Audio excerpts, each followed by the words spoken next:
الحمد لله رب العالمين والعاقبة للمتقين والصلاة والسلام على سيد الأنبياء والمرسلين. أعوذ بالله السميع العليم من الشيطان الرجيم من همزه ونفخه ونفثه.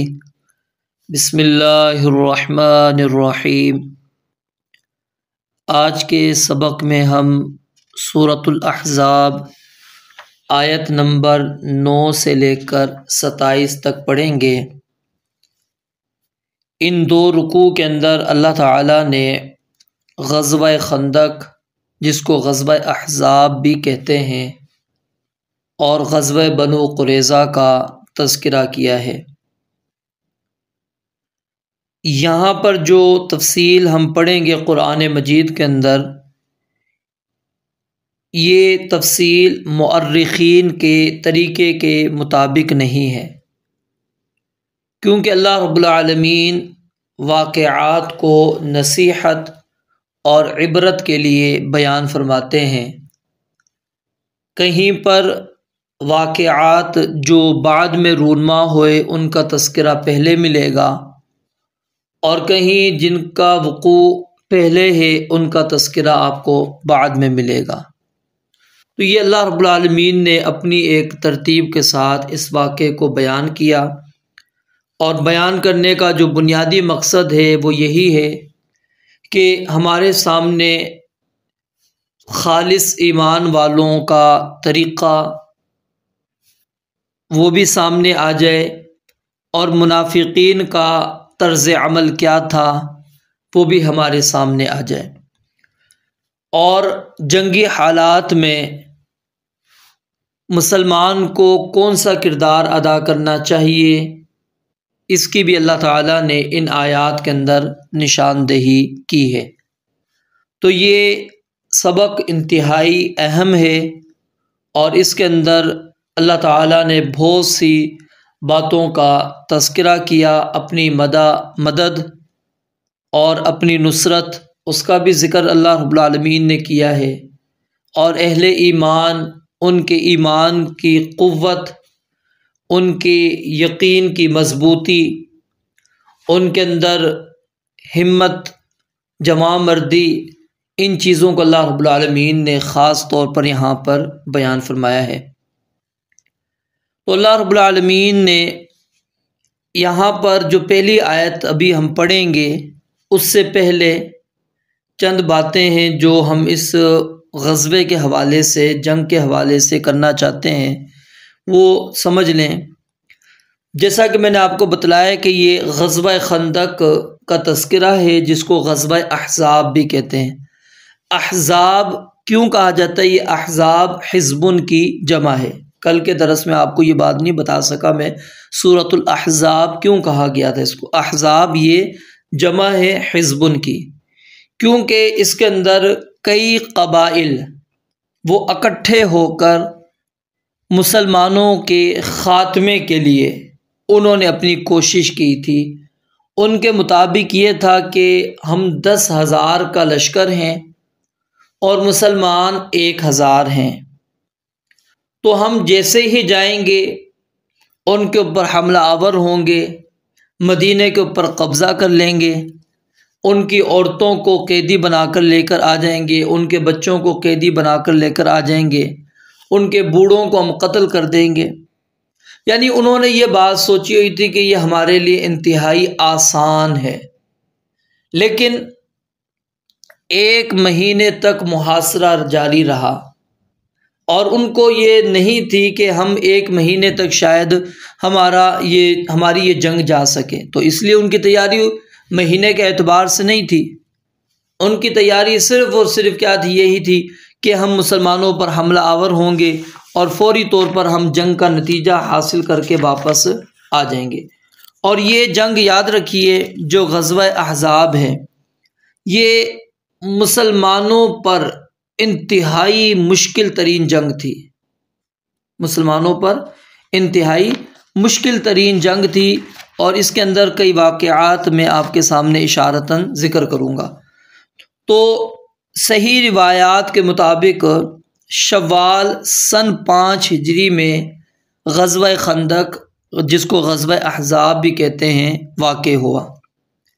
اس کی مختصر رداد یہ ہے کہ سن 4 ہجری میں نبی مکرم صلی اللہ علیہ وآلہ وسلم نے مدینہ کے یہودی قبیلہ بنو نذیر کو مدینہ کی سرزمین سے جلا وطن کر دیا۔ اب اس کے جو کچھ اشراف لوگ تھے، سرکردہ لوگ تھے، وہ مکہ گئے اور انہوں نے سرداران قریش سے ملاقات کر کے نبی مکرم صلی اللہ علیہ وآلہ وسلم اور مسلمانوں کے خلاف ان کو بھڑکاتے رہے اور ان سے وعدہ کیا کہ اگر تم مدینہ پر حملہ کرو گے تو ہم تمہارا ساتھ دیں گے اور ہر طریقے سے تمہاری مدد کریں گے۔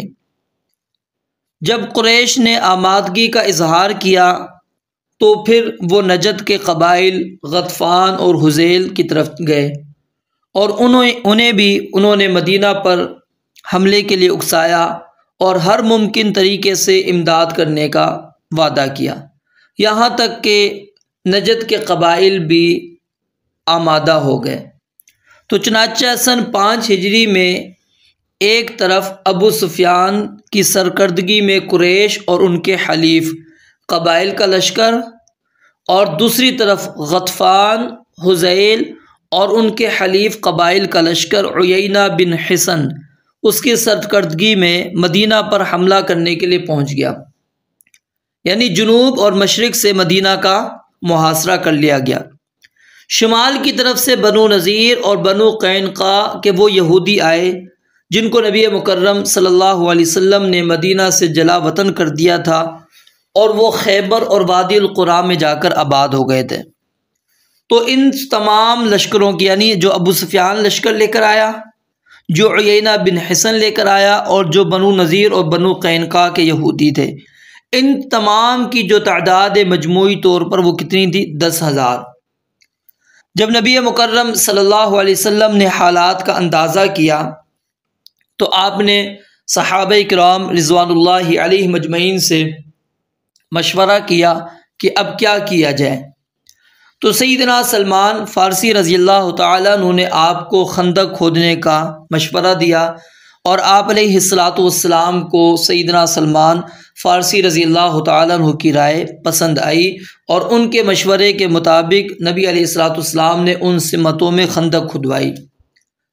اب یہ نہیں کہ خندق صرف مسلمان کھود رہے تھے، نبی علیہ السلام پیچھے بیٹھے ہوئے تھے، نہیں، نبی مکرم صلی اللہ علیہ وسلم بذات خود مسلمانوں کے ساتھ شامل تھے زمین کھودنے میں اور مٹی کے اٹھانے کے اندر۔ پیچھے والی جو سائڈ تھی، یعنی مغرب والی سائڈ، اس میں بنو قریظہ کے یہودی مدینہ کے اندر آباد تھے اور یہ مسلمانوں کے حلیف تھے، تو اس لیے مسلمان ان کی طرف سے بے فکر تھے۔ لیکن بنو نذیر کا جو سردار تھا حیی بن اخطب، وہ ان کے پاس پہنچا اور ان کو حالات کی سازگاری کا واسطہ دے کر مسلمانوں سے بدعہدی پر اس نے آمادہ کر لیا، اور اس طرح وہ اس کی چال میں آ گئے اور انہوں نے اس معاہدے کو توڑ دیا۔ تو گویا کہ اب اس وقت مسلمان مدینہ منورہ میں ہر طرف سے مشرکوں اور یہودیوں کے نرغے میں تھے۔ تو اب ان آیات میں جو ہم پڑھیں گے، انہی نازک حالات کی طرف اشارہ کرتے ہوئے اللہ تعالیٰ نے اپنے احسان کا تذکرہ کیا۔ چند واقعات جو اس غزوہ احزاب کے موقع پر پیش آئے، آپ کے سامنے اختصار کے ساتھ ذکر کروں۔ پہلی چیز، مؤرخین نے مسلمانوں کی جو تعداد لکھی ہے 3,000، کہ مسلمان 3,000 تھے، لیکن یہ قول درست نہیں ہے۔ صحیح قول یہی ہے کہ مسلمانوں کی تعداد وہ 1,000 کے قریب تھی، کیونکہ سیدنا جابر رضی اللہ تعالیٰ عنہ کی حدیث جو میں آپ کے سامنے ابھی پیش کروں گا، صحیح بخاری کے اندر موجود ہے، اس سے یہ بات واضح ہوتی ہے کہ مسلمانوں کی تعداد 1,000 تھی، اور امام ابن حزم رحمۃ اللہ علیہ نے اسی چیز کو راجح قرار دیا ہے۔ نبی مکرم صلی اللہ علیہ وآلہ وسلم خندق کی طرف نکلے تو دیکھا کہ مہاجرین و انصار سردی میں صبح صبح خندق کھود رہے ہیں، اور ان کے پاس کوئی غلام نہیں تھے کہ جو ان کے بجائے یہ کام کرتے۔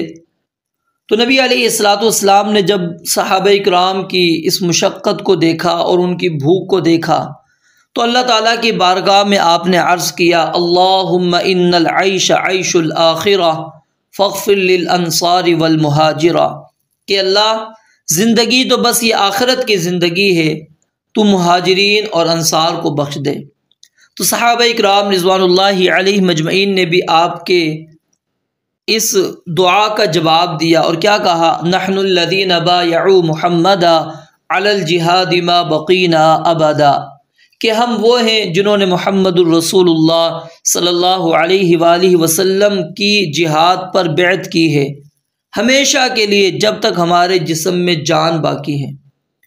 انس رضی اللہ تعالیٰ عنہ بیان فرماتے ہیں پھر آپ علیہ الصلوۃ والسلام ان کے جواب میں یہ کہتے اللہم انہ لا خیر الا خیر الآخرہ فبارک فی الانصار والمہاجرہ، اے اللہ خیر تو بس آخرت ہی کی خیر ہے، پس تو انصار اور مہاجرین میں برکت فرما۔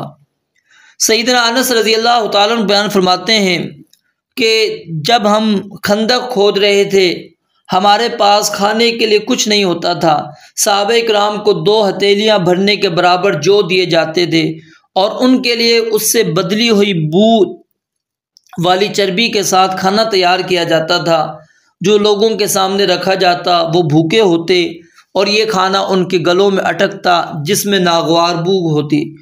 اور سیدنا جابر رضی اللہ تعالیٰ عنہ بیان فرماتے ہیں جب ہم خندق کھود رہے تھے تو اچانک ایک چٹان، سخت چٹان آ گئی، تو صحابہ کرام نبی مکرم صلی اللہ علیہ وسلم کے پاس آئے اور بتایا کہ یہ ایک سخت چٹان پیش آ گئی ہے۔ تو آپ علیہ الصلوۃ والسلام نے فرمایا کہ میں نیچے اترتا ہوں۔ چنانچہ آپ علیہ الصلوۃ والسلام اٹھے اور آپ کے پیٹ پر پتھر بندھا ہوا تھا۔ ہمیں 3 دن گزر چکے تھے کہ ہم نے کوئی چیز چکھی تک نہیں تھی۔ نبی علیہ الصلوۃ والسلام نے کدال پکڑی، چٹان پر ماری تو بھربھرے تودے کی طرح ہو گئی۔ میں نے کہا اللہ کے نبی علیہ الصلوۃ والسلام مجھے گھر جانے کی اجازت دیں۔ گھر جا کر میں نے بیوی سے کہا میں نے نبی علیہ الصلوۃ والسلام کی ایسی حالت دیکھی ہے جس پر مجھ سے صبر نہیں ہو سکتا، تو تیرے پاس کچھ کھانے پینے کے لیے ہے؟ اس نے کہا میرے پاس جو اور ایک بکری کا بچہ ہے۔ میں نے وہ بکری کے بچے کو ذبح کیا اور اس نے جو پیسے، ہم نے گوشت ہانڈی میں ڈال دیا۔ پھر میں نبی علیہ الصلوۃ والسلام کے پاس آیا، اتنے میں آٹا پکنے کے لیے تیار ہو گیا تھا اور ہانڈی چولہے پر پکنے کے قریب تھی۔ میں نے جا کر کہا تھوڑا سا کھانا ہے یا رسول اللہ صلی اللہ علیہ وسلم، آپ اور آپ کے ساتھ 1-2 آدمی چلیں۔ نبی علیہ الصلوۃ والسلام نے فرمایا کتنا ہے؟ میں نے بتایا تو آپ علیہ الصلوۃ والسلام نے فرمایا بہت ہے اور عمدہ ہے، بیوی سے کہو کہ میرے آنے تک نہ ہانڈی اتارے اور نہ تندور سے روٹی نکالے۔ آپ علیہ الصلوۃ والسلام نے صحابہ سے فرمایا چلو۔ مہاجرین و انصار اٹھ کھڑے ہوئے۔ سیدنا جابر رضی اللہ تعالیٰ عنہ اپنی بیوی کے پاس گئے اور اسے کہنے لگے تجھ پر افسوس ہو، نبی علیہ الصلوۃ والسلام تو مہاجرین اور انصار اور جو بھی ان کے ساتھ انہیں لے کر آ رہے ہیں۔ اس نے کہا آپ علیہ الصلوۃ والسلام نے تم سے پوچھا تھا؟ میں نے کہا ہاں۔ خیر آپ نے فرمایا کہ اندر آ جاؤ اور بھیڑ نہ کرو۔ آپ روٹی توڑ توڑ کر اس پر گوشت ڈالتے رہے، ہانڈی اور تندور سے سالن اور روٹی نکالنے کے بعد اسے ڈھانک دیتے اور صحابہ کے سامنے رکھ دیتے، پھر دوبارہ اسی طرح کرتے۔ آپ روٹی اور سالن ڈالتے رہے یہاں تک کہ سب سیر ہو گئے اور کھانا بچ بھی گیا۔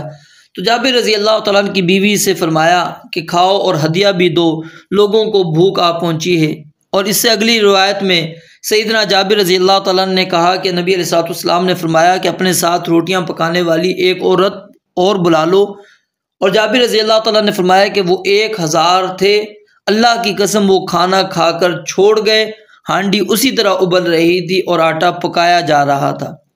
تو یعنی کہ یہ کیا ہے؟ معجزہ نبی علیہ الصلوۃ والسلام کا اس حدیث مبارکہ میں ثابت ہوتا ہے۔ اور دوسرا صحابہ کی وہ کیفیت کیا تھی اور نبی علیہ الصلوۃ والسلام کی اس وقت کیفیت کیا تھی بھوک کی۔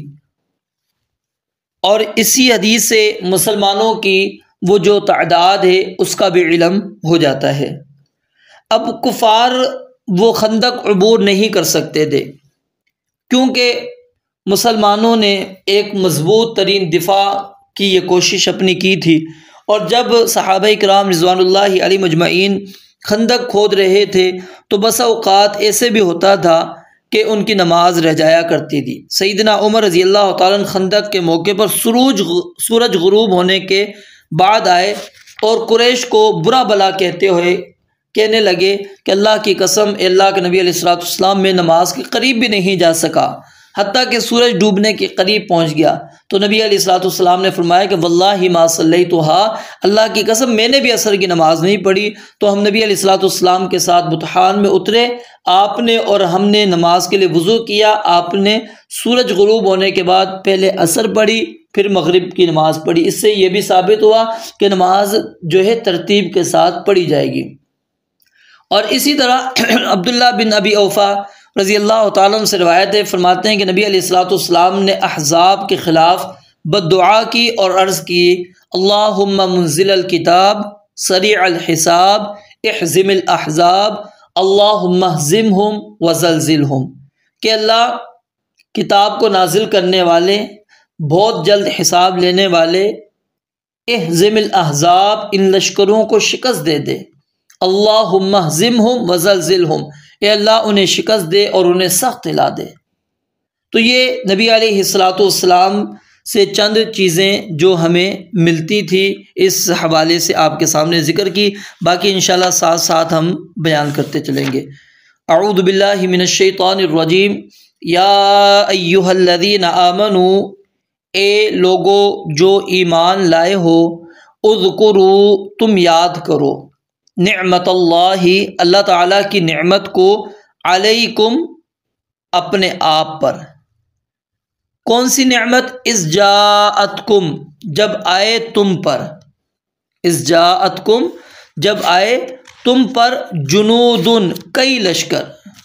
اب جندن بھی اللہ رب العالمین لفظ استعمال کر سکتے تھے، لیکن اللہ رب العالمین نے جنود کا لفظ استعمال کر کے ان کے مختلف گروہوں کی طرف اشارہ کیا، اور وہ گروہ میں نے آپ کو پہلے بتلا دیے۔ اذ جاءتکم جب آئے تم پر، جنودن کئی لشکر، فارسلنا تو پس ہم نے بھیجی، علیہم ان پر، ریحن آندھی، ریحن آندھی یعنی سخت سرد اور سخت آندھی، جن سے کفار کے خیمے اکھڑ گئے تھے، ان کے چولہوں کی آگ بجھ گئی تھی، دیگیں الٹ گئی تھی، گھوڑے اور اونٹ رسیاں تڑوا کر بھاگ گئے تھے، یعنی ان پر شدید قسم کا خوف طاری ہوا، وہ راتوں رات محاصرہ چھوڑ کر چلے گئے۔ سیدنا عبداللہ بن عباس رضی اللہ تعالیٰ عنہ بیان فرماتے ہیں کہ نصرت بالصبا، نبی علیہ الصلوۃ والسلام نے فرمایا کہ میری مدد صبا یعنی مشرق سے آنے والی جو ہوا ہے اس کے ساتھ کی گئی ہے۔ وَأُهْلِكَتْ عَادٌ بِالدَّبُورِ، اور عاد کو دبور یعنی مغرب سے آنے والی جو ہوا ہے اس کے ساتھ ہلاک کیا گیا ہے۔ وَجُنُودًا، اور ایسے لشکر، لم تروہا تم نے نہیں دیکھا انہیں، یعنی ان سے مراد فرشتوں کے لشکر ہے، کیونکہ اللہ رب العالمین نے کئی مواقع پر نبی مکرم صلی اللہ علیہ وآلہ وسلم کی فرشتوں کے ذریعے سے مدد کی۔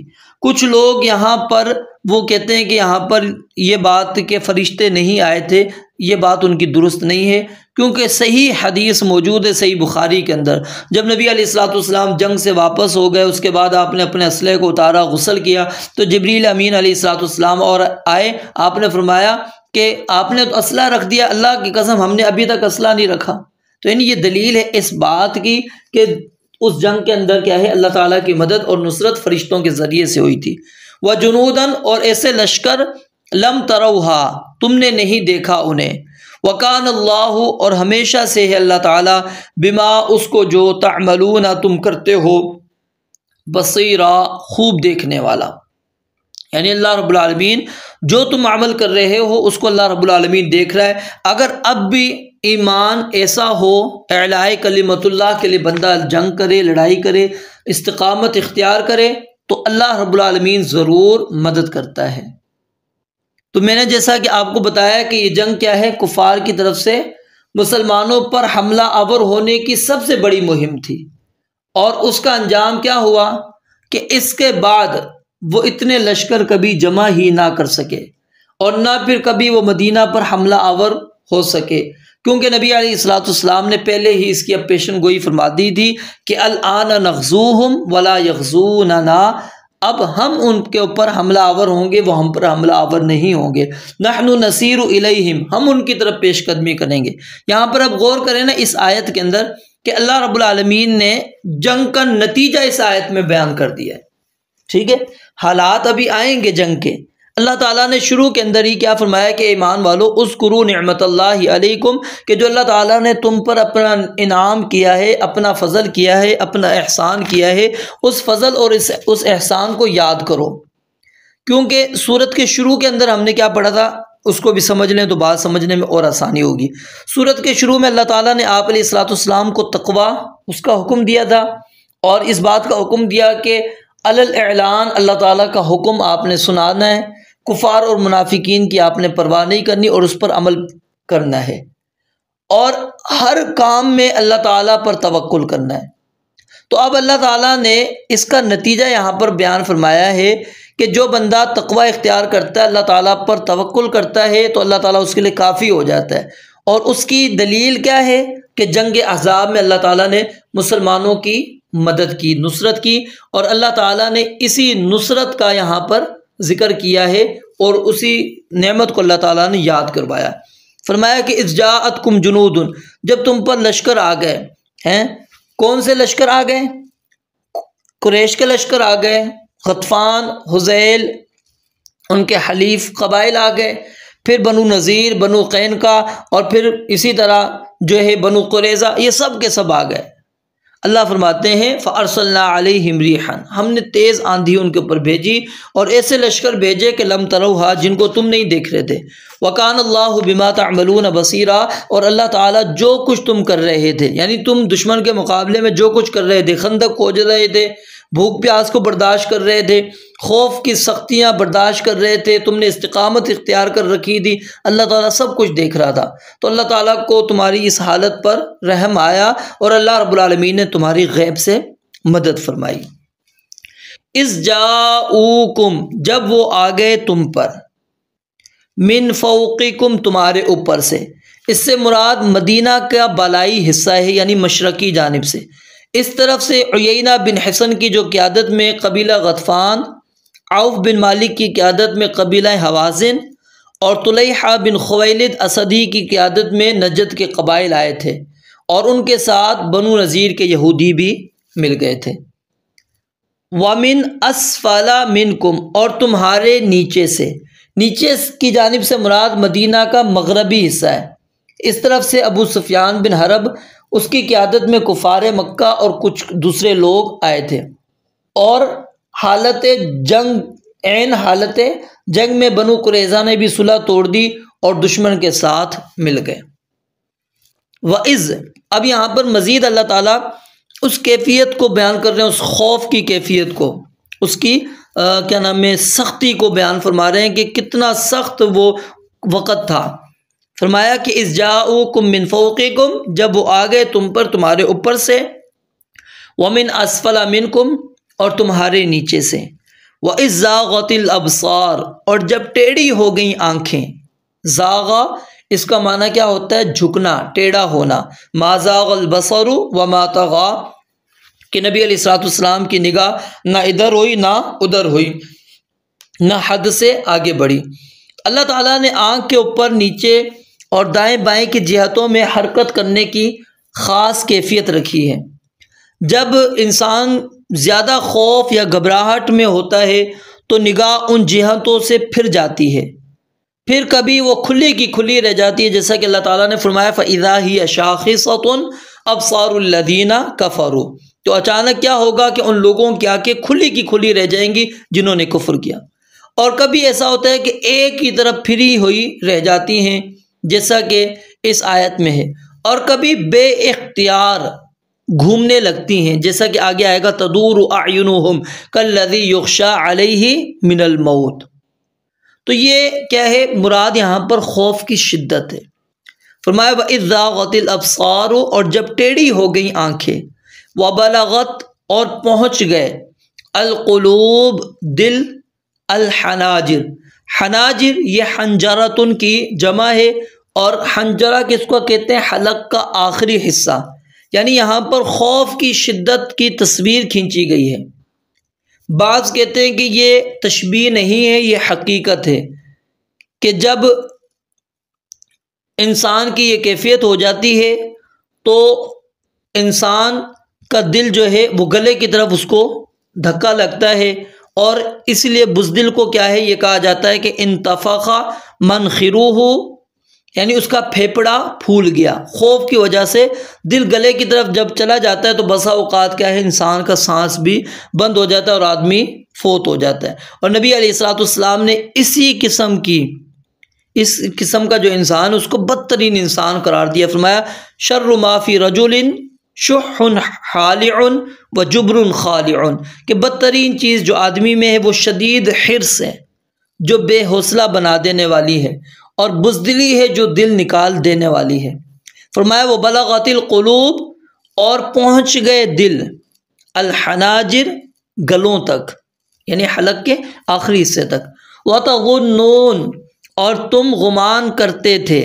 اب اس سے مراد کون گمان کرتے تھے؟ یا تو کمزور ایمان والے لوگ مراد ہیں، کیونکہ پختہ جو ایمان والے لوگ ہیں ان کا ذکر آگے آیت نمبر 22 میں آ رہا ہے، وَلَمَّا رَأَى الْمُؤْمِنُونَ الْأَحْزَابَ قَالُوا هَذَا مَا وَعَدَنَا اللَّهُ وَرَسُولُهُ وَصَدَقَ اللَّهُ وَرَسُولُهُ وَمَا زَادَهُمْ إِلَّا إِيمَانًا وَتَسْلِيمًا۔ وہ ایمان کے اندر اور زیادہ بڑھ گئے تھے، ان کی یہ کیفیت نہیں تھی۔ یا پھر اس سے مراد سبھی مومن مراد ہو سکتے ہیں، اور کئی طرح کے گمانوں سے مراد کیا ہے جو بے اختیار اس موقع پر دل میں آ جاتے ہیں۔ فرمایا وَتَظُنُّونَ، اور تم گمان کرتے تھے، باللہ اللہ تعالیٰ کے بارے میں، الظُّنُونَ کئی طرح کے گمان، ہنالک اس موقع پر، ابتلیٰ آزمائے گئے، المؤمنون ایمان والے مومن۔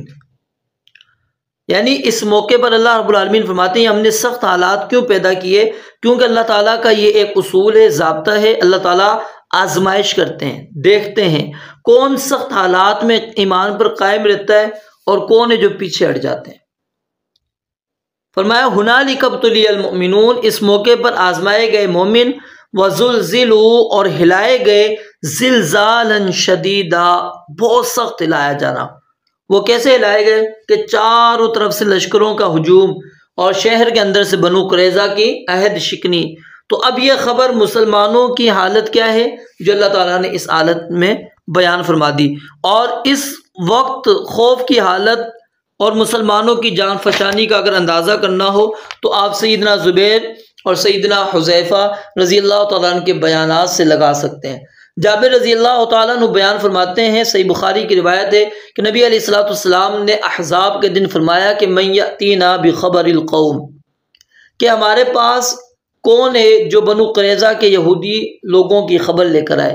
تو زبیر رضی اللہ تعالیٰ نے کہا کہ میں ہوں۔ آپ نے پھر فرمایا کون ہے جو ہمارے پاس ان لوگوں کی خبر لائے؟ تو زبیر رضی اللہ تعالیٰ نے کہا میں ہوں۔ پھر فرمایا کون ہے جو ہمارے پاس ان کی خبر لائے؟ تو زبیر رضی اللہ تعالیٰ نے کہا میں ہوں۔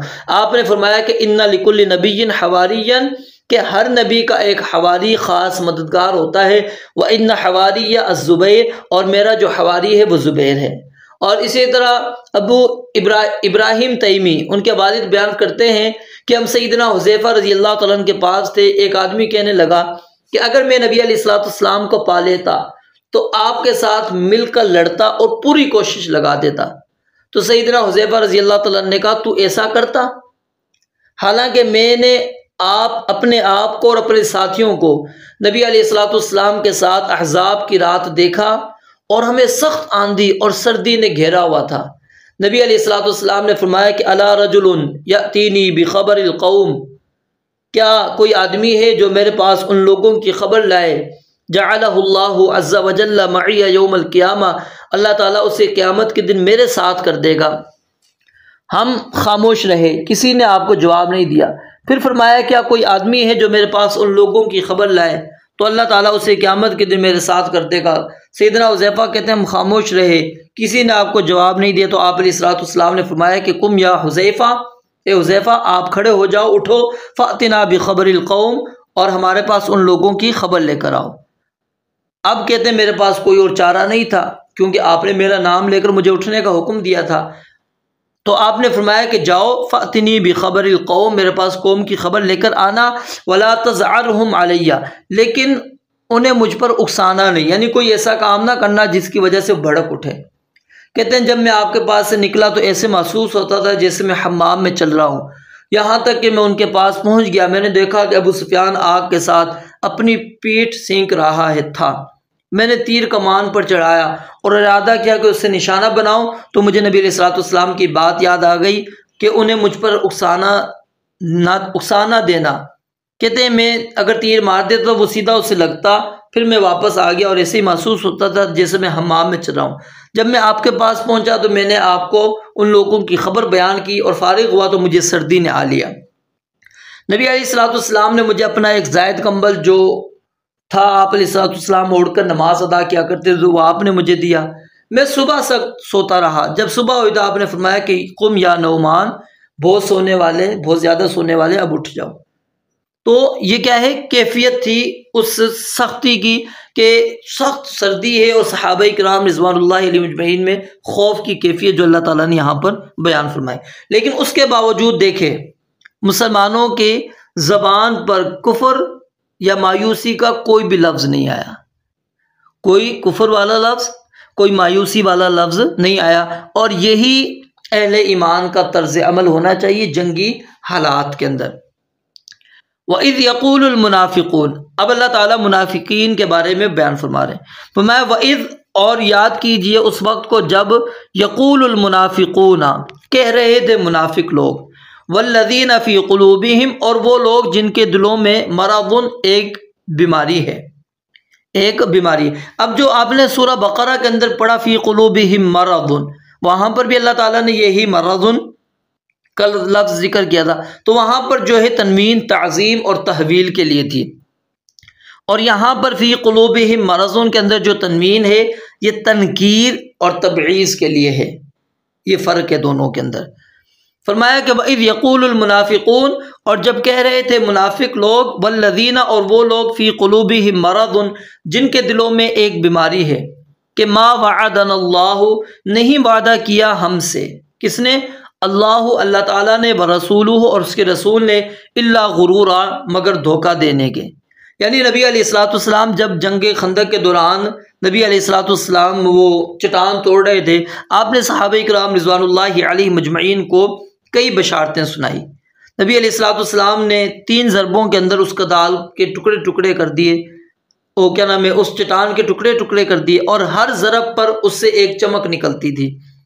تو نبی علیہ الصلوۃ والسلام نے جب پہلی ضرب ماری تو اس کے ساتھ فرمایا کہ مجھے کسرا کے شہر اور ان کے ارد گرد کے شہر اور بہت سے شہر دکھائے گئے جنہیں میں نے اپنی آنکھوں سے دیکھا ہے۔ وہاں موجود صحابہ کرام رضوان اللہ علیہم اجمعین نے کہا، اے اللہ کے نبی علیہ الصلوۃ والسلام دعا کیجئے اللہ تعالی ہمیں ان پر فتح عطا فرمائے، ان کے گھر ہمیں بطور غنیمت عطا کرے، ان کے شہر ہمارے ہاتھوں برباد کرے۔ نبی علیہ الصلوۃ والسلام نے یہ دعا کر دی اور فرمایا، پھر میں نے دوسری ضرب لگائی تو قیصر کے شہر اور ان کے ارد گرد کی بستیاں میرے سامنے لائی گئیں، یہاں تک کہ میں نے انہیں اپنی آنکھوں سے دیکھا۔ لوگوں نے کہا اللہ کے نبی علیہ الصلوۃ والسلام اللہ سے دعا کیجیے اللہ میں ان پر فتح عطا فرمائے، ان کے گھر ہمیں بطور غنیمت عطا فرمائے، ان کے شہر ہمارے ہاتھوں سے برباد کرے۔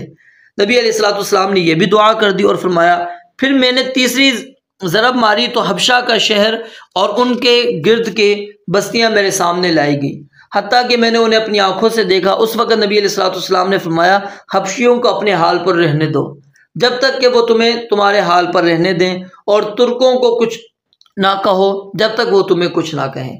تو یعنی یہاں پر ایک طرف تو یہ آپ کی بشارتیں تھیں، تو ان منافقین نے کہا ایک طرف وہ نبی ہمیں یہ بشارتیں سنا رہا ہے کہ قیصر و کسریٰ کے شہر فتح ہو گئے ہیں، اور دوسری طرف ہماری کیفیت یہ ہے کہ ہم قضائے حاجت کے لیے نہیں نکل سکتے۔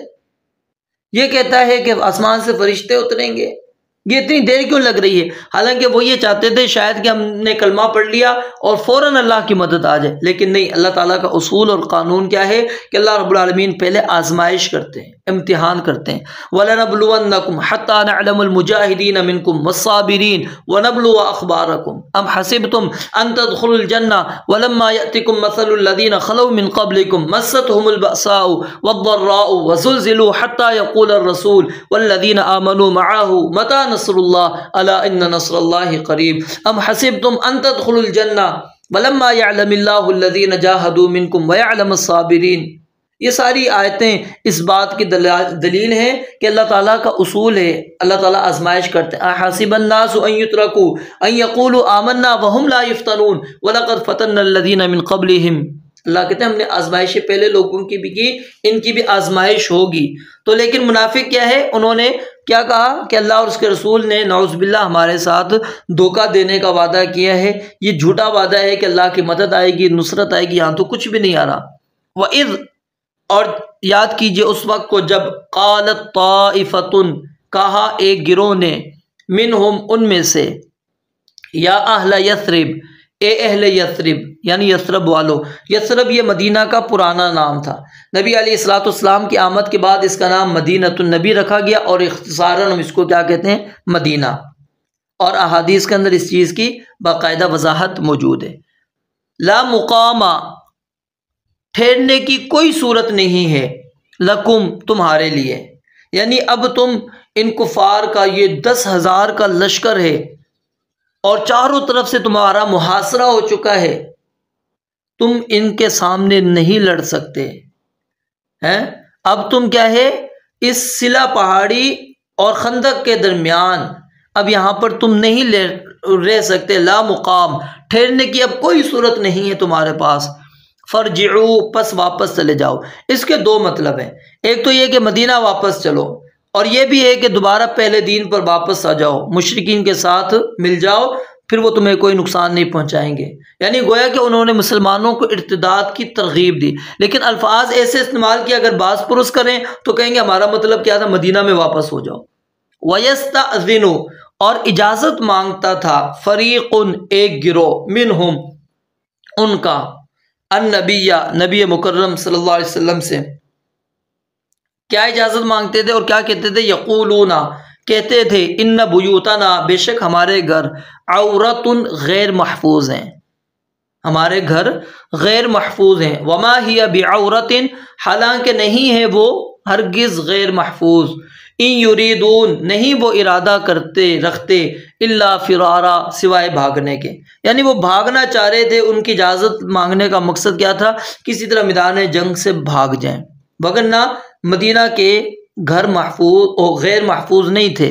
مسلمانوں نے اپنی عورتوں اور بچوں کو شہر کی مضبوط حویلیوں میں رکھ کر ناکے لگا دیے تھے، محفوظ کر دیا تھا ان کو۔ وَلَوْ دُخِلَتْ، اور اگر اس شہر میں داخل ہوا جاتا، علیہم، ان پر، من اقطارها، اس کے کناروں سے، یعنی کہ اگر وَلَوْ دُخِلَتْ عَلَيْهِمُ الْمَدِينَةُ مِنْ جِهَاتِهَا، یعنی اگر لشکر ان کے اوپر مدینہ میں داخل ہو جاتے، مدینہ میں داخل ہو جاتے، ثم، پھر، سئلوا، ان سے سوال کیا جاتا، ان سے مطالبہ کیا جاتا، الفتنہ، فتنہ برپا کرنے کا، کفر اور شرک کا، مسلمانوں کے خلاف جنگ کا، یعنی اگر کفار شہر میں داخل ہو کر منافقین کو دعوت دیتے کہ آؤ ہمارے ساتھ کفر میں واپس آ جاؤ اور ہمارے ساتھ مل کر مسلمانوں کو ختم کرنے کے لیے لڑو، تو اللہ کہتے ہیں وہ فوراً اس پیشکش کو قبول کرتے اور ذرا دیر بھی نہ کرتے۔ لآتوہا، تو وہ ضرور اسے لے آتے، وما تلبثوا، اور نہ دیر کرتے، بہا، اس میں، الا یسیرا، مگر تھوڑی، یعنی تھوڑی سی بھی دیر نہیں کرتے، فوراً ان کے اس مطالبے کو مانتے اور ان کے ساتھ شامل ہو جاتے۔ وَلَقَدْ كَانُوا، اور بلا شبہ یقیناً، کانو، تھے وہ، عاہدو، انہوں نے عہد کیا تھا، اللہ تعالیٰ سے، من قبل، اس سے پہلے، یعنی جنگ احد کے موقع پر جب وہ جنگ سے بھاگ گئے تھے، پسپائی انہوں نے دکھا دی تھی، اس کے بعد انہوں نے یہ عہد کیا تھا کہ اگر آئندہ آزمائش کا کوئی موقع آیا، ہم اپنی سابقہ کوتاہی کی تلافی کریں گے اور لڑائی سے پیٹھ نہیں پھیریں گے۔ تو اللہ تعالیٰ نے ان کو یہ وعدہ یہاں پر دلایا کہ بلا شبہ انہوں نے عہد کیا تھا اللہ تعالیٰ سے اس سے پہلے، کیا، لا یولون الادبار، کہ وہ نہیں پھیریں گے پیٹھیں، وہ پیٹھیں نہیں پھیریں گے۔ وکان عہد اللہ مسئولا، اور ہمیشہ سے ہے اللہ کا عہد پوچھا جانے والا، یعنی اللہ رب العالمین نے یہ سوال ان سے کرنا ہے کہ موقع تمہارے پاس آیا تھا، پھر کیوں تم پیچھے ہٹے۔ قل، کہہ دیجئے، لن ینفعکم، ہرگز نفع نہیں دے گا تمہیں، الفرار، بھاگنا، یعنی اگر تم بھاگ بھی جاؤ اس سے کچھ بھی نہیں تمہیں ملنے والا، بلکہ تم میدان جہاد میں رہو گے، اللہ کی راہ میں لڑ کر عزت کی موت مرو، شہادت کا رتبہ پاؤ۔ بھاگ جاؤ گے کیا ہوگا؟ موت کا ایک وقت ہے، وہ تو آئے گا، اس سے کیسے بھاگو؟ ان فررتم، اگر تم بھاگے، من الموت، موت سے، او القتل، یا قتل سے، وَإِذًا، اور اس وقت، لا تمتعون، تم نہیں فائدہ دیے جاؤ گے، الا قلیلا، مگر بہت تھوڑا۔ یعنی اگر تم نے راہ فرار اختیار بھی کر لی، تمہاری کچھ عمر باقی بھی رہ گئی، تو تم دنیا کی تھوڑی سی لذتوں سے فائدہ حاصل کر سکو گے۔ اور پھر اکثر کیا ہوتا ہے، بزدلوں کا مقدر دشمن کے غلبے کی صورت میں ذلت اور غلامی ہوتی ہے، اور اس سے بچ بھی گئے تو اللہ کہتے ہیں کتنے دن تم زندہ رہو گے۔ قل، کہہ دیجئے، من ذا الذی، کون ہے وہ جو یعصمکم، تمہیں بچائے گا، من اللہ، اللہ تعالیٰ سے، ان ارادہ، اگر وہ ارادہ کرے، بکم، تمہارے ساتھ، سوءن، کسی برائی کا، او ارادہ، یا ارادہ کرے، بکم، تمہارے ساتھ، رحمتن، کسی رحمت کا۔ اگر اللہ تعالیٰ تمہیں کفار کے ہی مقابل میں لا کے کھڑا کر دے، کون ہے تمہیں بچائے گا؟ یا اللہ اپنی رحمت کرنا چاہے، پھر کون اس کی رحمت کو دور کر سکتا ہے؟ ولا یجدون، اور وہ نہیں پائیں گے، لہم، اپنے لیے، من دون اللہ، اللہ تعالیٰ کے سوا، ولیا، کوئی دوست، ولا نصیرا، اور نہ ہی کوئی مددگار۔ قد یعلم اللہ، یقیناً جانتا ہے اللہ تعالیٰ، المعوقین، رکاوٹ ڈالنے والوں کو، یعنی جو خود بھی جہاد سے پیچھے ہٹتے ہیں اور دوسروں کو بھی روکتے ہیں، اپنے دوست احباب کو بھی جانے نہیں دیتے، کنبے قبیلے والے لوگوں کو بھی جانے نہیں دیتے، ان کو کہتے کیا کرو گے جا کے، گھروں پہ آرام سے رہو۔ قد یعلم اللہ، یقیناً اللہ تعالیٰ جانتا ہے، المعوقین، رکاوٹیں ڈالنے والوں کو، منکم، تم میں سے، والقائلین، اور کہنے والوں کو، لاخوانہم، اپنے بھائیوں سے، کیا کہتے ہیں؟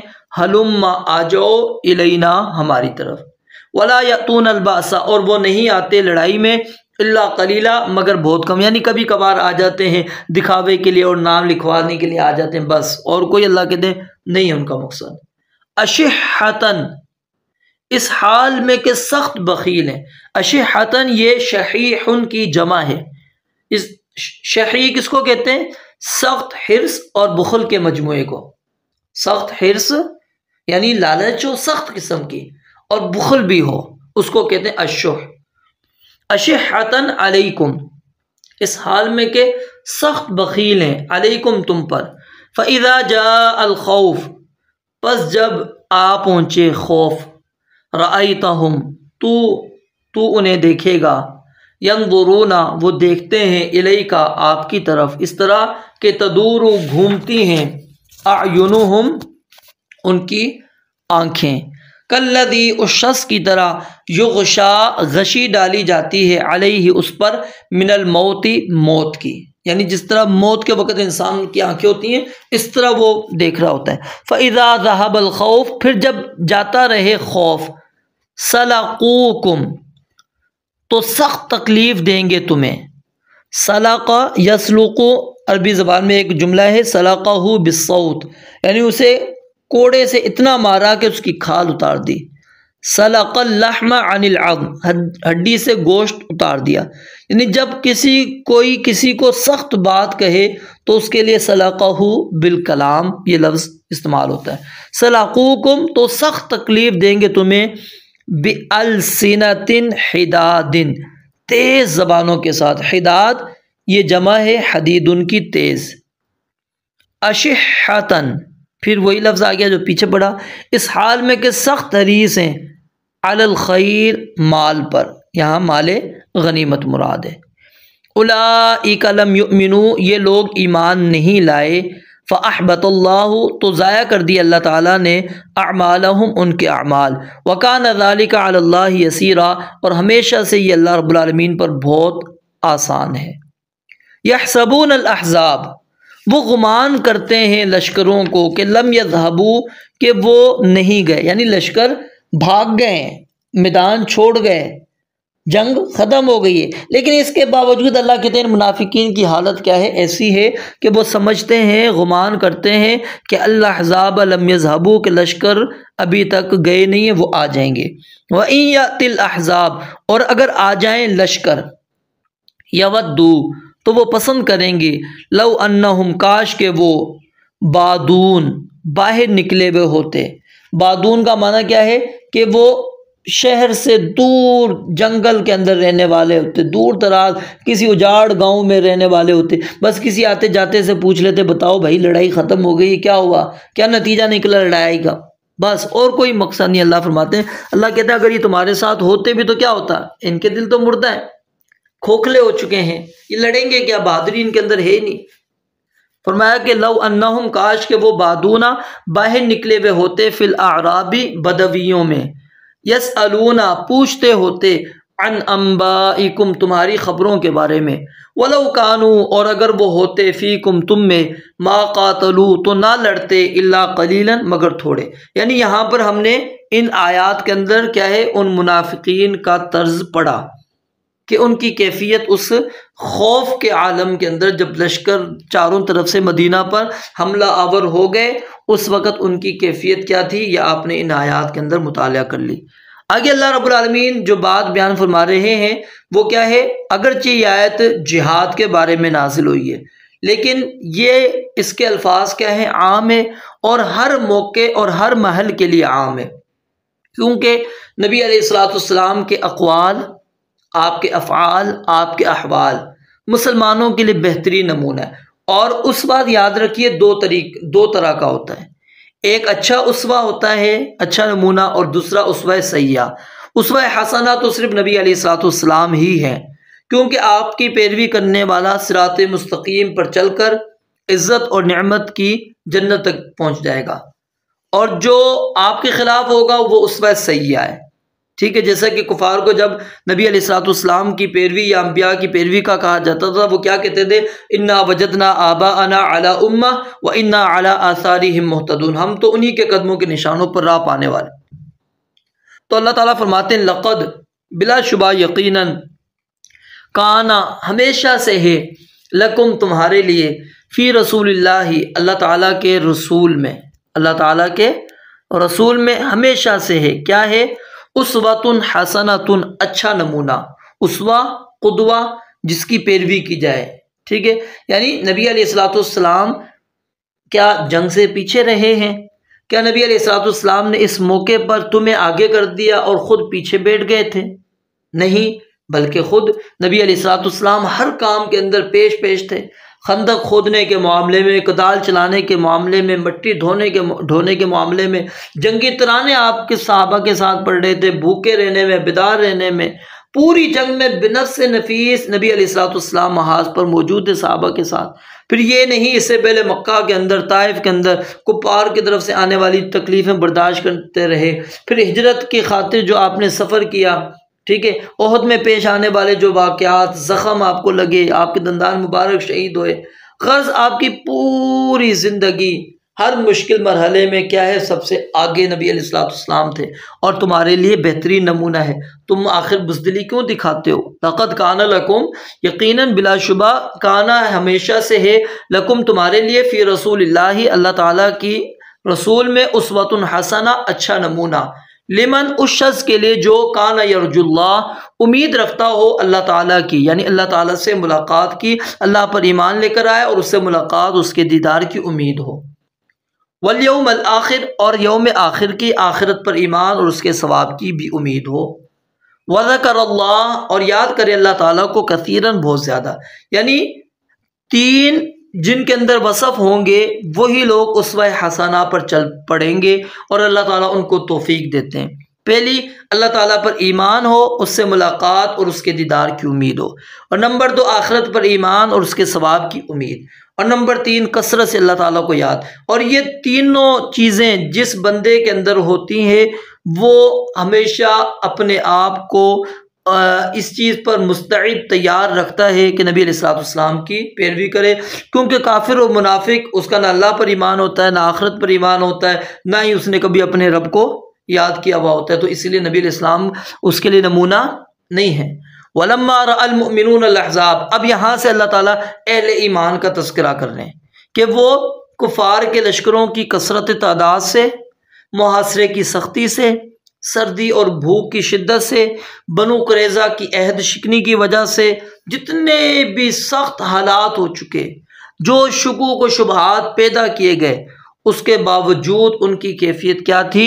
اللہ تعالیٰ نے اس آیت میں بیان فرمائی فلما اور جب رآ دیکھا المؤمنون ایمان والوں نے الاحزاب لشکروں کو قالوا تو انہوں نے کہا ھذا ما یہ وہی ہے جو وعدنا اللہ ہم سے وعدہ کیا تھا اللہ نے ورسولہ اور اس کے رسول نے، یعنی ہمیں اللہ اور اس کے رسول نے پہلے ہی اس بات کی خبر دے دی تھی، اور اس لشکروں کے بعد اللہ اور اس کے رسول نے ہمیں اس بات کی بھی خبر دی کہ اللہ کی مدد آئے گی، اللہ کی نصرت آئے گی، الا ان نصر اللہ قریب، ام حسبتم ان تدخلوا الجنہ، ٹھیک ہے، سیہزم الجمع ویولون الدبر۔ فرمایا ھذا یہ وہی ہے ما وعدنا اللہ ورسولہ جو ہم سے وعدہ کیا تھا اللہ اور اس کے رسول نے، وصدق اللہ اور سچ کہا اللہ نے، ورسولہ اور اس کے رسول نے، وما زادہم اور نہیں زیادہ کیا اس چیز نے انہیں، الا ایمانا و تسلیما مگر ایمان میں اور فرما برداری میں۔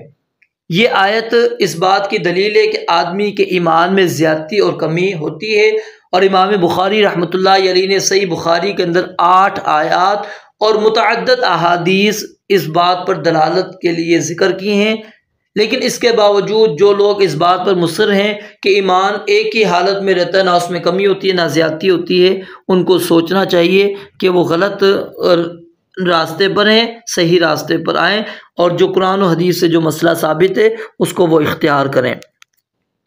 من المؤمنین ایمان والوں میں سے، مؤمنین میں سے، رجال کچھ مرد ہیں، یعنی جو فی الواقع مرد ہیں، ٹھیک ہے، فی الواقع مرد ہیں، صدقوا جنہوں نے سچ کہا، ما اس بات میں، عاہد اللہ علیہ انہوں نے عہد کیا تھا اللہ سے اس پر عہد کیا تھا، یعنی اس کے اندر اللہ رب العالمین نے ان تمام مخلص مسلمانوں کی تعریف کی ہے کہ جو اپنی جان اپنی مال کی پرواہ نہیں کرتے، اور اتنے سخت حالات میں اتنے بڑے دشمن کے مقابلے میں ثابت قدم رہے، اور ان میں سب سے آگے کون تھے؟ سیدنا ابو بکر صدیق رضی اللہ تعالیٰ جو کسی جنگ اور کسی موقع میں رسول اللہ صلی اللہ علیہ وسلم سے پیچھے نہیں رہے، اور جنہوں نے اپنا جان اپنا مال سب کچھ رسول اللہ صلی اللہ علیہ وسلم پر قربان کر دیا، پھر اس کے بعد سیدنا عمر رضی اللہ تعالیٰ عنہ، پھر عثمان رضی اللہ تعالیٰ عنہ، پھر علی رضی اللہ تعالیٰ عنہ، اور درجہ بدرجہ دیگر صحابہ کرام رضوان اللہ علیہ مجمعین، اور اس معاہدے میں جو اللہ تعالیٰ نے کہا نا ما عاہد اللہ علیہ، اس معاہدے سے مراد وہ معاہدہ ہے جو ایمان لانے کے ساتھ ہی مومن کا اللہ تعالیٰ کے ساتھ خود بخود ہو جاتا ہے، جس کا ذکر اللہ تعالیٰ نے سورہ توبہ کے اندر ذکر کیا، ان اللہ اشترى من المؤمنین انفسهم واموالهم بان لهم الجنہ یقاتلون فی سبیل اللہ فیقتلون ویقتلون وعدا علیہ حقا فی التوراة والانجیل والقرآن ومن اوفى بعہدہ من اللہ فاستبشروا ببیعکم الذی بایعتم بہ وذلک هو الفوز العظیم۔ تو یہ وعدہ ہے، فمنہم پھر ان میں سے، من کوئی وہ ہے جس نے قضا پوری کر دی، نحبہ اپنی نظر، نحبن کا معنی ہوتا ہے وعدہ، نظر اور موت، یعنی ایسا وعدہ جو نظر کی طرح موت تک کے لیے ہوتا ہے، یعنی پھر ان میں سے کچھ صحابہ ایسے ہیں جنہوں نے جام شہادت پا کر اپنی نظر کو مکمل کر دیا، یعنی مرتے دم تک نبی علیہ الصلوۃ والسلام کا ساتھ نہیں چھوڑیں گے، اس چیز کو انہوں نے پورا کر کے دکھایا۔ اور ومنہم اور ان میں سے کوئی ایسے ہیں من ینتظر جو انتظار کر رہا ہے، وما بدلوا تبدیلا اور انہوں نے نہیں بدلا کچھ بھی بدلنا، یعنی یہ نہیں تھا کفار کی طرح کہ جس طرح انہوں نے اپنے وعدوں کو بدل دیا ہے، وعدہ انہوں نے بھی کیا تھا، وعدے کی پاسداری نہیں کی، اس وعدے کو توڑ دیا، اہل ایمان نے یہ کبھی بھی نہیں کیا، انہوں نے کسی قسم کی اس کے اندر تبدیلی نہیں کی۔ اب اس آیت کی تفسیر میں صحابہ کرام نے جو جنگ خندق سے پہلے جنگ بدر کے اندر، جنگ احد کے اندر شہید ہونے والے جو صحابہ ہیں اس کو بھی مفسرین نے اس آیت کا مصداق قرار دیا، جیسا کہ سیدنا حمزہ رضی اللہ تعالیٰ عنہ، سیدنا مصعب بن عمیر، سیدنا عبداللہ بن جحش، سعد بن ربیع، انس بن نضر وغیرہ۔ انس رضی اللہ تعالیٰ یہاں پر ایک مفسرین ایک واقعہ نقل کرتے ہیں، انس رضی اللہ تعالیٰ عنہ بیان کرتے ہیں کہ میرے چچا انس بن نضر، جن کے نام پر کہتے ہیں میرا نام رکھا گیا، وہ نبی علیہ الصلوۃ والسلام کے ساتھ بدر کی لڑائی میں شریک نہیں ہو سکے، تو یہ بات ان کے اوپر انتہائی شاق گزری، انہوں نے کہا پہلی لڑائی جس میں نبی علیہ الصلوۃ والسلام کے ساتھ شریک نہیں ہو سکا، میں اس سے غائب رہا، اب اگر اللہ تعالیٰ نے نبی علیہ الصلوۃ والسلام کے ساتھ کسی جنگ میں مجھے شریک ہونے کا موقع دیا تو اللہ تعالیٰ دیکھے گا کہ میں کیا کرتا ہوں، اس کے سوا وہ کچھ کہنے سے ڈرے۔ پھر نبی علیہ الصلوۃ والسلام کے ساتھ احد کی لڑائی میں شریک ہوئے تو سعد بن معاذ ان کے سامنے آئے رضی اللہ تعالیٰ عنہ۔ انس رضی اللہ تعالیٰ نے ان سے کہا ابو عمر کہاں جا رہے ہو؟ پھر کہنے لگے واہ واہ، مجھے تو احد کی طرف سے جنت کی خوشبو آ رہی ہے۔ پھر وہ لڑے یہاں تک کہ قتل ہو گئے۔ لڑائی کے بعد جب دیکھا گیا تو ان کے بدن پر 80 سے زائد تلوار، نیزے اور تیر کے زخم تھے۔ ان کی بہن اور سیدنا انس رضی اللہ تعالیٰ عنہ کی جو پھوپھی ہیں ربیعہ بنت نذر، وہ کہتی ہیں میں نے اپنے بھائی کو نہیں پہچانا مگر ان کی انگلیوں کی جو پوریں تھیں ان کو دیکھ کر۔ اس موقع پر اللہ تعالیٰ نے یہ آیت نازل کی کہ من المؤمنین رجال صدقوا ما عاهدوا اللہ علیہ فمنهم من قضى نحبه ومنهم من ينتظر۔ اور اسی طرح معاویہ رضی اللہ تعالیٰ نے فرمایا کہ میں نے نبی علیہ الصلوۃ والسلام سے سنا کہ آپ نے فرمایا کہ طلحہ ممن قضى نحبه، کہ سیدنا طلحہ بھی ان لوگوں میں سے ہیں جنہوں نے اپنی نظر کو پورا کر دیا، حالانکہ وہ آپ کی ابھی تک وہ شہید نہیں ہوئے تھے، ان کو زندگی میں ہی نبی علیہ الصلوۃ والسلام نے شہید قرار دے دیا، کیونکہ وہ نبی علیہ الصلوۃ والسلام کا جنگ احد کے دن دفاع کر رہے تھے اور ان کا ہاتھ شل ہو گیا تھا۔ ٹھیک ہے، وَمِنْهُمْ مَن يَنْتَظِرُ، اور ان میں سے کچھ ایسے صحابہ ہیں جو انتظار میں کہ جب کوئی موقع ملا تو وہ اپنی جان کی قربانی پیش کر سکے، اللہ تعالیٰ سے جو انہوں نے وعدہ کیا ہے اس وعدے کو وہ پورا کریں گے، اور انہوں نے منافقین کی طرح نہیں ہے کہ اپنے وعدے کے اندر کوئی تبدیل کر دی ہو۔ لیجزی اللہ، اب یہاں پر اللہ رب العالمین جنگ احزاب کے متعلق جو کچھ بیان کیا، ٹھیک ہے، جو آپ نے پیچھے پڑھا، اب اس کی حکمت اللہ رب العالمین اس آیت کے اندر بیان فرما رہے ہیں کہ لیجزی اللہ، تاکہ اللہ تعالیٰ جزا دے کس کو؟ الصادقین، سچوں کو، بصدقہم، ان کے سچ کی، وَيُعَذِّبَ الْمُنَافِقِينَ، اور عذاب دے، سزا دے منافقوں کو، انشاء، اگر چاہے، او یتوب علیہم، یا پھر مہربان ہو جائے ان پر۔ ان اللہ کان غفور الرحیم، بے شک اللہ تعالیٰ ہمیشہ سے بے حد بخشنے والا، نہایت رحم والا ہے۔ یہاں پر یہ بات تو ثابت ہو گئی، بات سمجھ میں آ گئی کہ اللہ تعالیٰ اہل ایمان کو جو سچے تھے اپنے اس وعدے کے اندر، ان کو اللہ تعالیٰ جزا دے گا، سزا دے گا، کیوں کہ اللہ تعالیٰ نے ان کے ایمان کو ثابت کر دی، ان کے ایمان کو اللہ رب العالمین نے ثابت کر دیا اور مان لیا کہ واقعی وہ اپنے ایمان کے اندر سچے ہیں۔ اب جہاں تک تعلق ہے وَيُعَذِّبَ الْمُنَافِقِينَ إِن شَاءَ أَوْ يَتُوبَ عَلَيْهِمْ، کہ اگر اللہ تعالیٰ چاہے تو منافقین کو عذاب دے، چاہے تو نہ دے۔ یہاں پر ایک سوال یہ آتا ہے کہ یہ تو اللہ تعالیٰ فرماتے ہیں کہ ان المنافقین فی الدرک الاسفل من النار، کہ منافق جہنم کے سب سے نچلے ترین درجے والے ہیں، پھر آخر ان کی توبہ کیسے قبول ہوگی؟ ان کی توبہ کیسے قبول ہوگی؟ تو اس کے اندر اللہ رب العالمین نے یعنی کہ یہاں پر یہ بات بیان فرما دی کہ اللہ رب العالمین چاہے تو ان کو توبہ کی توفیق ہی نہ دے، وہ اسی طرح کفر پر مر جائیں، تو پھر کیا ہے، اللہ تعالیٰ ان کو سزا دے گا۔ او یتوب علیہم، یا اللہ تعالیٰ ان کو توفیق دے دے، اللہ تعالیٰ اپنی رحمت کر دے ان کے اوپر، اور وہ اپنی اس کیا نام ہے زندگی سے توبہ کر کر آ جائیں۔ کیوں؟ ان اللہ کان غفور الرحیم، کیونکہ اللہ تعالیٰ ہمیشہ سے بے حد مغفرت والا، گناہوں پر پردہ ڈالنے والا، نہایت رحم والا ہے۔ وہ جس پر چاہے جب چاہے اپنی مہربانی کر دے، اس کی گناہوں پر پردہ ڈال دے اور اس پر اپنی رحمت کر دے۔ تو یعنی یہاں پر منافقین کو توبہ کی ترغیب دی گئی ہے، اور ان کی توبہ کی قبولیت کی بشارت بھی سنائی گئی ہے کہ اگر اب بھی آنا چاہو تو آ سکتے ہو، اور اللہ کی رحمت یہاں پر آپ ملاحظہ کر سکتے ہیں۔ وَرَدَّ اللَّهُ، اور اللہ تعالیٰ نے لوٹا دیا، الَّذِينَ كَفَرُوا، ان لوگوں کو جنہوں نے کفر کیا، بِغَيْظِهِمْ، ان کے غصے سمیت، لم ینالو، یعنی وہ جو آئے تھے غزوہ احزاب میں، وہ مسلمانوں کو مٹانے آئے تھے، اللہ تعالیٰ فرماتے ہیں وہ کچھ بھی نہیں کر سکے۔ مسلمانوں کا نام و نشان مٹانا تو دور کی بات ہے، وہ نہ مدینہ فتح کر سکے، نہ مال غنیمت حاصل کر سکے، نہ ہی کسی کو قیدی بنا سکے، اسی طرح دل کی جلن اور غصے سے واپس چلے گئے۔ وَرَدَّ اللَّهُ، اور اللہ تعالیٰ نے لوٹا دیا، الَّذِينَ كَفَرُوا، ان لوگوں کو جنہوں نے کفر کیا، بِغَيْظِهِمْ، ان کے غصے سمیت، لم ینالو، نہیں حاصل کی انہوں نے، خیرن، کوئی بھلائی، کوئی ان کو اس جنگ کے اندر اللہ کہتے ہیں کوئی بھلائی کوئی فائدہ حاصل ہی نہیں ہوا۔ وَكَفَى اللَّهُ الْمُؤْمِنِينَ، اور کافی ہو گیا اللہ تعالیٰ مومنین کو القتال لڑائی سے، یعنی اللہ تعالیٰ نے مسلمانوں کو لڑنے کی ضرورت ہی نہیں پڑی، بغیر لڑے اللہ رب العالمین نے آندھی اور فرشتوں کے ذریعے سے کفار کو بھگا دیا۔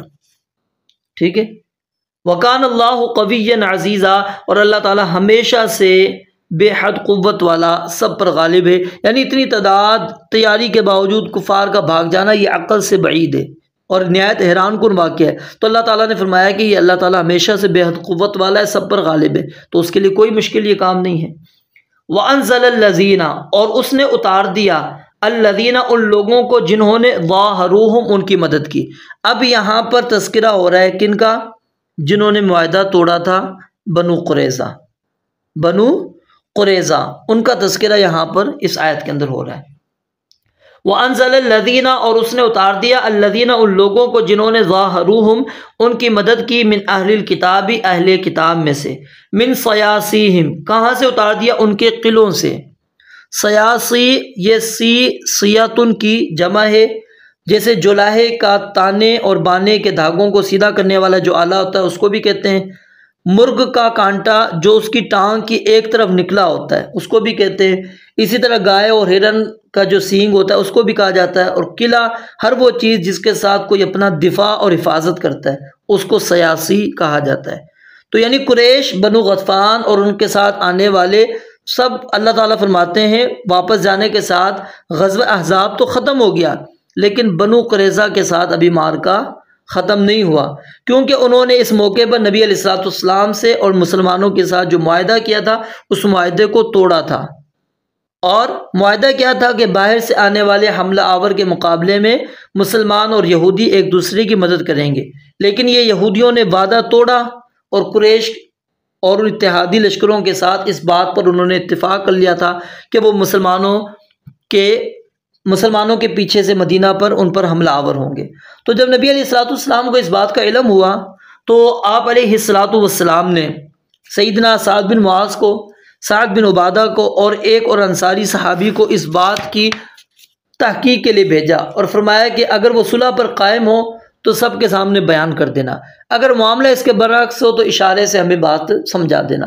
وہ ان کے پاس گئے تو دیکھا کہ وہ بری طرح معاہدے کو انہوں نے توڑ ڈالا ہے، اور نبی علیہ الصلوۃ والسلام کے متعلق بھی نازیبا الفاظ انہوں نے استعمال کیے اور کہا کہ محمد علیہ الصلوۃ والسلام کون ہے، ہمارے اور ان کے درمیان میں کوئی وعدہ عہد پیمان نہیں ہے۔ تو سعد بن معاذ اور سعد بن عبادہ نے آ کر نبی علیہ الصلوۃ والسلام کو اشارے سے حقیقت حال سے آگاہ کر دیا۔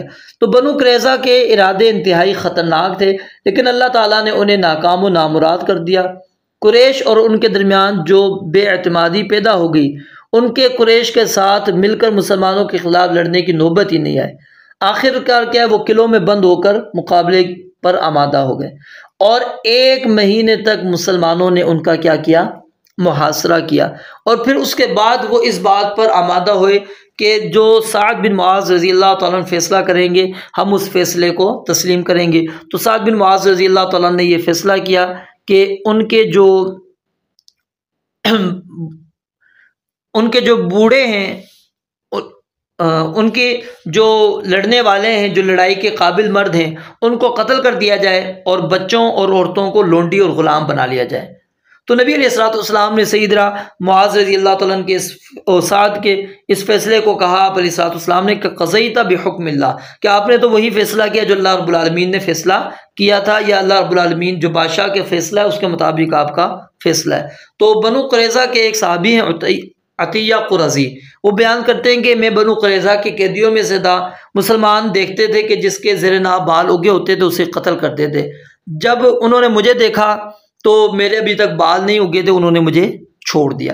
تو ان کا ذکر اس آیات کے اندر جو بھی ہم پڑھ رہے ہیں وہاں پر اللہ رب العالمین نے کیا۔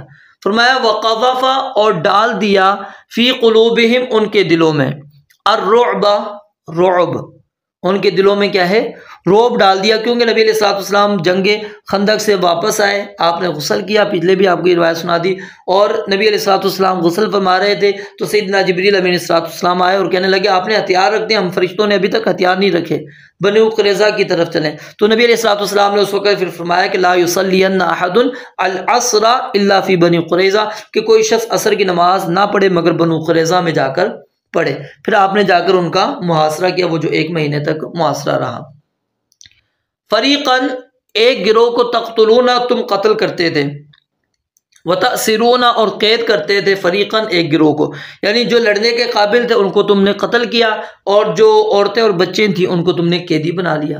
وَأَوْرَثَكُمْ اور اس نے وارث بنا دیا تمہیں، أَرْضَهُمْ ان کی زمین کا، وَدِيَارَهُمْ اور ان کے گھروں کا، وَأَمْوَالَهُمْ اور ان کے مالوں کا، وَأَرْضًا لَمْ تَطَئُوهَا اور اس زمین کا بھی جس پر تم نے قدم ہی نہیں رکھا تھا، وَكَانَ اللَّهُ عَلَى كُلِّ شَيْءٍ قَدِيرًا اور اللہ تعالی ہمیشہ سے ہر چیز پر پوری طرح قادر ہے۔ یعنی بنو قریظہ میں ان کے مردوں کو جب قتل کر دیا گیا، بچوں اور عورتوں کو لونڈی بنا دیا، اللہ نے کہا صرف یہ نہیں بلکہ ہم نے ان کی کھیت، باغات، مکانات، قلعے، مویشی، ہتھیار، درہم و دینار سب مسلمانوں کی ملکیت میں ہم نے دے دیے۔ وَأَرْضًا لَمْ تَطَئُوهَا اور اس زمین کا تمہیں مالک بنا دیا، یعنی بنو قریظہ کی زمین جس پہ تم نے ابھی تک اپنے قدم نہیں رکھے، یعنی وہ ان کی قوت اور شوکت کی وجہ سے تم قدم نہیں رکھ سکتے تھے، لیکن اللہ رب العالمین نے وہ تمہاری میراث بنا دی۔ پھر اس کے اندر بعض مفسرین نے بنو قریظہ کے بعد جو فتح ہونے والے علاقے ہیں وہ بھی مراد لیں، لیکن یہ بات درست نہیں ہے، صحیح بات یہی ہے کہ یہاں سے مراد بنو قریظہ کی ہی زمین ہے۔